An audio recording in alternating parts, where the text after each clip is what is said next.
Le livre de Job, chapitre 36. Élihu continua et dit : Attends un peu, et je vais poursuivre, car j'ai des paroles encore pour la cause de Dieu.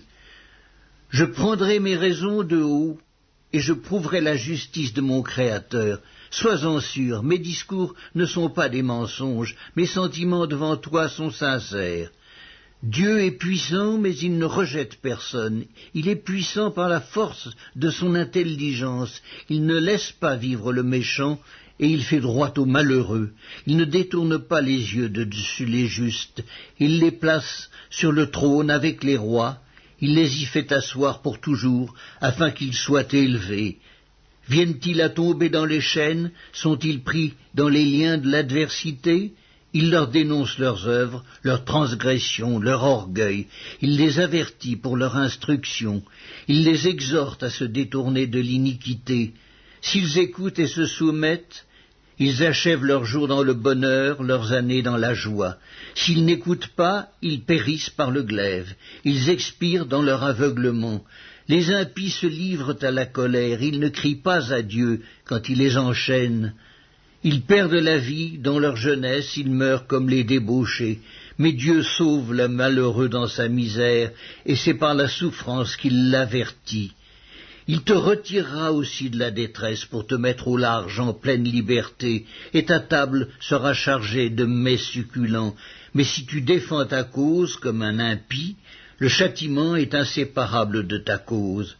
Que l'irritation ne t'entraîne pas à la moquerie, et que la grandeur de la rançon ne te fasse pas dévier. Tes cris suffiraient-ils pour te sortir d'angoisse, et même toutes les forces que tu pourrais déployer?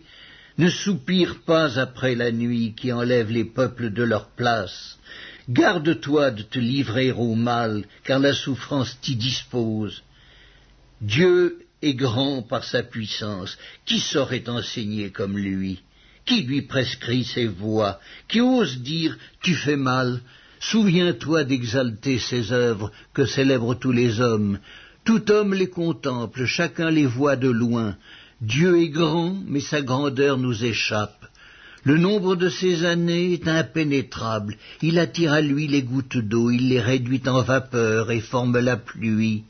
Les nuages la laissent couler, ils la répandent sur la foule des hommes, et qui comprendra le déchirement de la nuée, le fracas de sa tente? Voici, il étend autour de lui sa lumière, et il se cache jusque dans les profondeurs de la mer. Par ses moyens, il juge les peuples, et il donne la nourriture avec abondance. Il prend la lumière dans sa main, il la dirige sur ses adversaires. Il s'annonce par un grondement, les troupeaux pressentent son approche. le livre de Job, Chapitre 37. Mon cœur est tout tremblant, il bondit hors de sa place. Écoutez, écoutez le frémissement de sa voix, le grondement qui sort de sa bouche. Il le fait rouler dans toute l'étendue des cieux, et son éclair brille jusqu'aux extrémités de la terre. Puis éclate un rugissement, il tonne de sa voix majestueuse. Il ne retient plus l'éclair dès que sa voix retentit. Dieu tonne avec sa voix d'une manière merveilleuse. Il fait de grandes choses que nous ne comprenons pas. Il dit à la neige, tombe sur la terre. Il le dit à la pluie, même aux plus fortes pluies. Il met un sceau sur la main de tous les hommes, afin que tous se reconnaissent comme ses créatures. L'animal sauvage se retire dans une caverne et se couche dans sa tanière. L'ouragan vient du midi et le froid des vents du nord. Par son souffle, Dieu produit la glace. Il réduit l'espace où se répandaient les eaux. Il charge de vapeur les nuages, il les disperse, étincelants. Leurs évolutions varient selon ses desseins pour l'accomplissement de tout ce qu'il leur ordonne sur la face de la terre habitée. C'est comme une verge dont il frappe sa terre ou comme un signe de son amour qu'il les fait apparaître. Job, sois attentif à ces choses, considère encore les merveilles de Dieu. Sais-tu comment Dieu les dirige et fait briller son nuage étincelant? Comprends-tu le balancement des nuées, les merveilles de celui dont la science est parfaite? Sais-tu pourquoi tes vêtements sont chauds quand la terre se repose par le vent du midi? Peux-tu comme lui étendre les cieux aussi solides qu'un miroir de fonte? Fais-nous connaître ce que nous devons lui dire. Nous sommes trop ignorants pour nous adresser à lui. Lui annoncera-t-on que je parlerai? Mais quel est l'homme qui désire sa perte? On ne peut fixer le soleil qui resplendit dans les cieux lorsqu'un vent passe et en ramène la pureté. Le septentrion le rend éclatant comme l'or. Oh, que la majesté de Dieu est redoutable! Nous ne saurions parvenir jusqu'au Tout-Puissant, grand par la force, par la justice, par le droit souverain. Il ne répond pas. C'est pourquoi les hommes doivent le craindre. Il ne porte les regards sur aucun sage. Le livre de Job, Chapitre 38. L'Éternel répondit à Job du milieu de la tempête et dit: Qui est celui qui obscurcit mes desseins par des discours sans intelligence? Saint terrain comme un vaillant homme, je t'interrogerai et tu m'instruiras. Où étais-tu quand je fondais la terre? Dis-le si tu as de l'intelligence. Qui en a fixé les dimensions, le sais-tu? Ou qui a étendu sur elle le cordeau? Sur quoi ses bases sont-elles appuyées? Ou qui en a posé la pierre angulaire? Alors que les étoiles du matin éclataient en chants d'allégresse et que tous les fils de Dieu poussaient des cris de joie, qui a fermé la mer avec des portes quand elle s'élança du sein maternel, quand je fis de la nuée son vêtement et de l'obscurité ses langes, quand je lui imposai ma loi et que je lui mis des barrières et des portes, quand je dis « Tu viendras jusqu'ici, tu n'iras pas au-delà ». Ici s'arrêtera l'orgueil de tes flots. Depuis que tu existes, as-tu commandé au matin? As-tu montré sa place à l'aurore pour qu'elle saisisse les extrémités de la terre et que les méchants soient secoués, pour que la terre se transforme comme l'argile qui reçoit une empreinte et qu'elle soit parée comme d'un vêtement, pour que les méchants soient privés de leur lumière et que le bras qui se lève soit brisé? As-tu pénétré jusqu'aux sources de la mer? T'es-tu promené dans les profondeurs de l'abîme? Les portes de la mort t'ont-elles été ouvertes? As-tu vu les portes de l'ombre de la mort? As-tu embrassé du regard l'étendue de la terre? Parle, si tu sais toutes ces choses. Où est le chemin qui conduit au séjour de la lumière, et les ténèbres, où ont-elles leur demeure? Peux-tu les saisir à leurs limites et connaître les sentiers de leur habitation? Tu le sais, car alors tu étais né, et le nombre de tes jours est grand. Es-tu parvenu jusqu'aux amas de neige? As-tu vu les dépôts de grêle que je tiens en réserve pour les temps de détresse, pour les jours de guerre et de bataille? Par quel chemin la lumière se divise-t-elle et le vent d'Orient se répand-il sur la terre? Qui a ouvert un passage à la pluie et tracé la route de l'éclair et du tonnerre pour que la pluie tombe sur une terre sans habitants, sur un désert où il n'y a point d'hommes, pour qu'elle abreuve les lieux solitaires et arides et qu'elle fasse germer et sortir l'herbe? La pluie a-t-elle un père?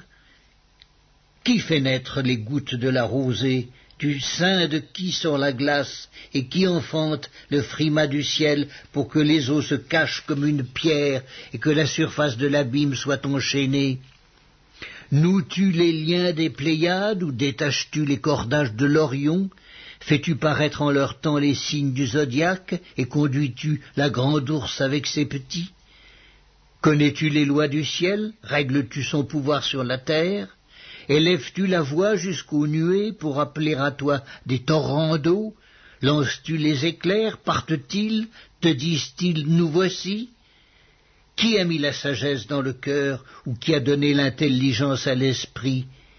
Qui peut avec sagesse compter les nuages et verser les outres des cieux pour que la poussière se mette à ruisseler et que les mottes de terre se collent ensemble? Le livre de Job, chapitre 39.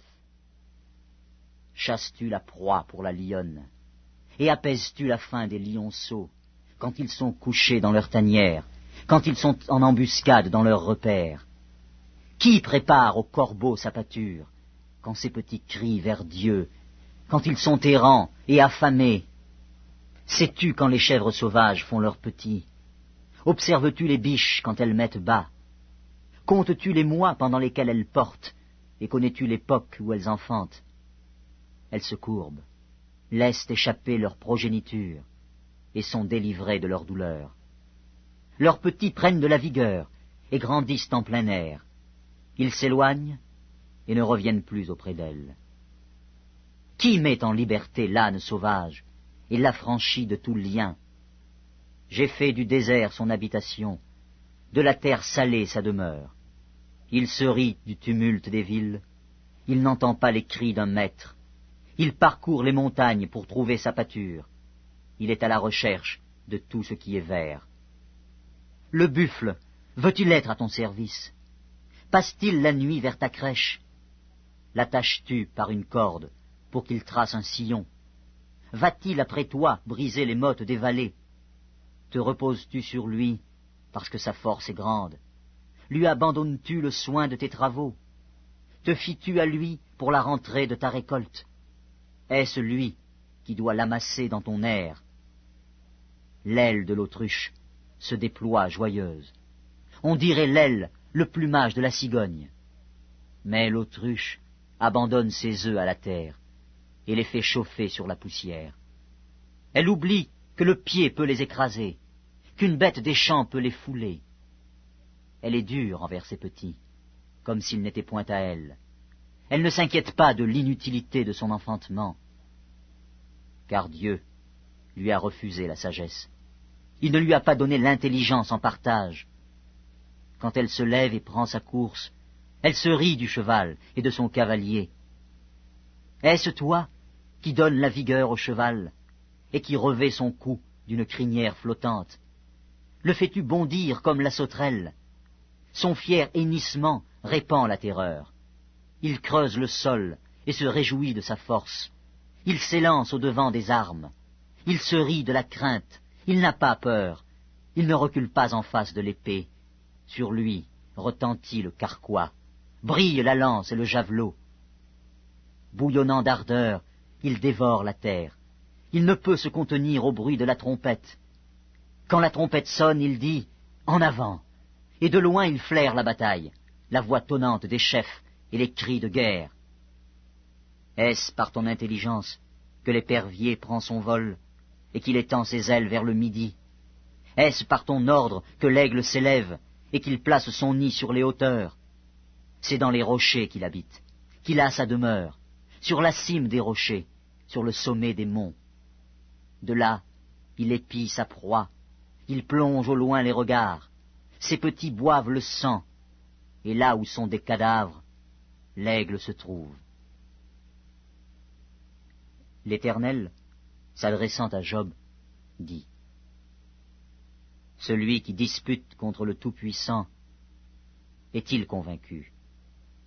Celui qui conteste avec Dieu a-t-il une réplique à faire? » Job répondit à l'Éternel et dit « Voici, je suis trop peu de choses. Que te répliquerai-je? Je mets la main sur ma bouche. J'ai parlé une fois, je ne répondrai plus. 2 fois, je n'ajouterai rien.